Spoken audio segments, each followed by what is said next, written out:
Good morning, welcome to the workshop in Millbrook, Cornwall. We had one of these windlasses here which we've just built, and thought it would be a good idea just to give a demonstration of how it's operated. This is called, our model number for it is an L30, L being lever because it's lever operated, and the 30 being the diameter of the shaft that runs through the centre of the assembly. It's the smallest one that we do at the moment. There are larger sizes than this, but this is the smallest one. What we've got here, looking across here, we've got we've got bearing blocks on either side here, and then we've got a greasing arrangement, which is a grease pot here that you can just turn the top to inject grease down into the bore of the bearing. This grease also tends to be scavenged out along the top of the shaft, and we've got these ratchet assemblies here and here. This part of the ratchet assembly is also a moving part on the shaft, and we tend to get grease running through into here as well from the bearing blocks. So that all works quite nicely as an assembly. As I say, these are ratchet assemblies. You insert handles into these, which we won't be doing today because I'd be standing too far away from the windlass for the demonstration, but also we've only got a lightweight anchor that we've installed here, and a rope onto the rope drum.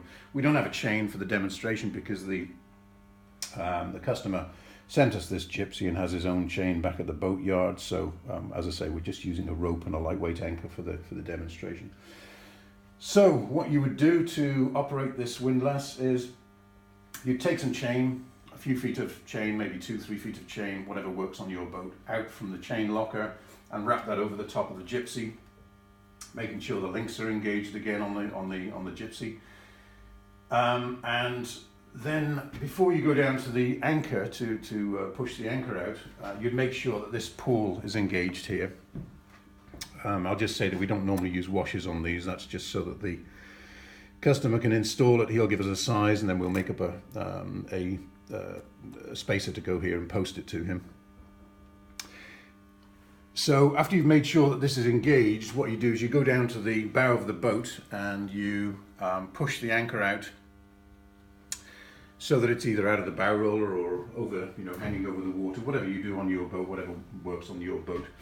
And then what you do is you come back to the windlass here, and what we need to do now is disengage the pole here. So we lift up one of the levers, we engage the pole inside the lever just with your finger at the back there.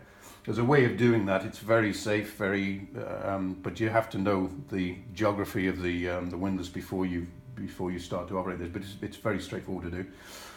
Now you ease that back slightly because we want to disengage the pull. So we've now got the load off there. But before you disengage the pull, you apply the brake.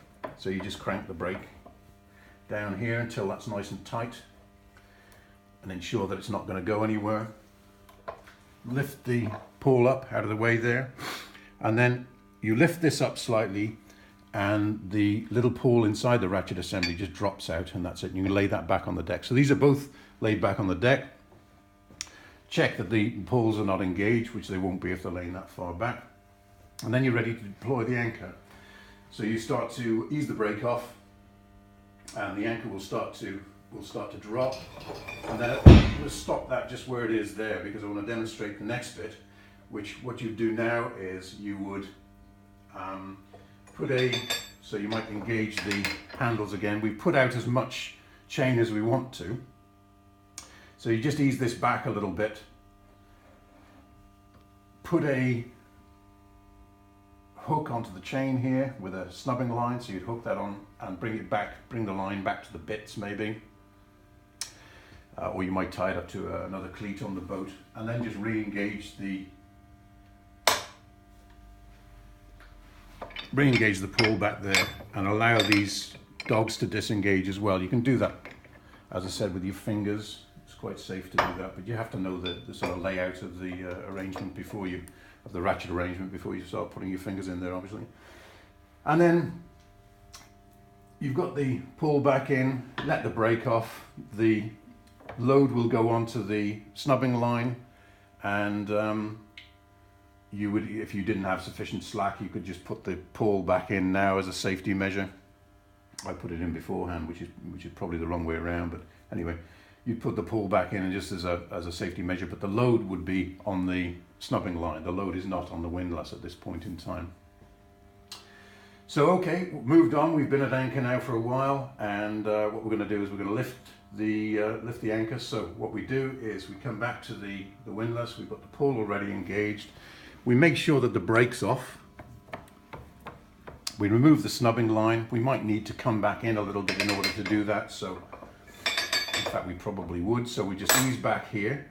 This is engaged again simply by lifting the handles, because gravity makes the little pulls inside the ratchet assemblies drop down into the tooth profile. Come back a little bit, take the snubbing line off, and then we're ready to get that out of the way, and then we're ready to bring the anchor back in. So we just bring the anchor all the way back up using the levers here, and then we bring it right back up into the rope just slipping around there slightly. So we bring it right back up into the bow roller or back on board in whatever way works on your boat.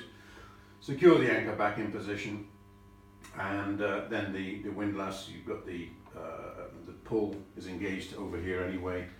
You might choose to put the brake on as an added measure, and then you disengage the pulls inside the ratchet assemblies and remove the handles and lay these back down on the deck out of the way, and then you're ready to go sailing. So I hope that was relatively clear, and thanks for watching, and see you next time.